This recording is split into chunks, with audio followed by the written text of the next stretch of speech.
Meron ako ditong 100 grams ng dahon ng gabi or yung laing.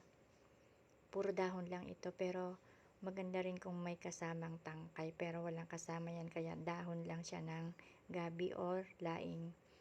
Ayan, meron ako ditong siling labuyo. Ayan yung galing sa aking tanim dyan sa may labas namin. Ayan yung hinarvest ko nung isang araw, magagamit ko na siya ngayon. Yung iba nilagay ko sa suka. At meron din ako dyan na green na sili. Isang piraso lang, at lagyan din natin ng luya. At 2 pack ng kokomama ang aking gagamitin dyan. At meron din tayong konting pork. Ayan, konti lang naman yung pork na yan.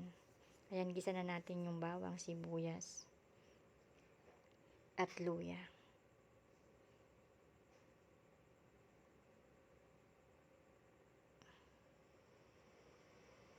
Tsaka lagay na natin yung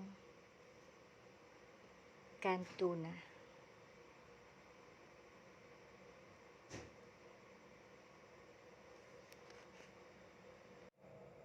Ayan, minsan sardinas din nilalagay ko. Masarap din isahog ang sardinas. At ilagay na rin natin ang pork cubes at yung laing. Ayan. At yung isang pack ng kokomama. Lagay na natin yan. Dinagdagan ko ng konting tubig para lumambot yung dahon ng laing, dahon ng gabi. Ayan, hanggang sa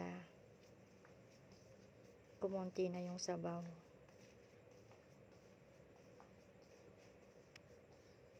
Maganda rin kasi pag malambot na malambot din yung dahon ng gabi. Ayan, lagyan na natin siya nung isa pang pack ng kokomama. 2 pack nga po pala ang ginamit ko dito. Kasi malinamnam ang gata. Yan ang nakakapagpalinamnam ng mga ginataang gulay, ang ating gata. Dahil wala akong fresh gata, kaya yung kokomama ang ginamit ko, 2 pack sa 100 grams na dahon ng gabi or laing. Ayan, malapit na yan.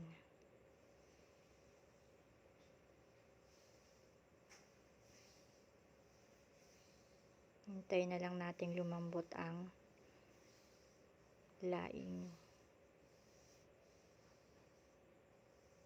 Masarap ding isaw dito yung hipon.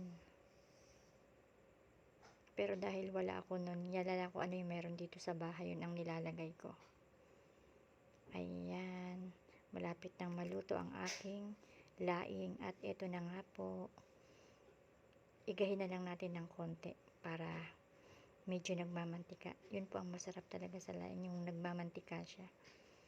At nilagay ko na rin yung siling green at siling labuyo. Ayan,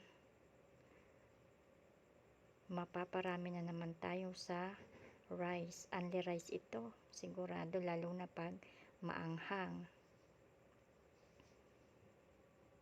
Ayan, maganda po talaga sa ginataan gulay ang maraming nyog, kaya 2 pack na kokomama ang aking ginamit dito. Kung nyog naman na fresh, 2 nyog din ang aking ginagamit para magata siya at malinamnam. Ayan, luto na ang aking laing. Kain na po tayo. Thank you for watching.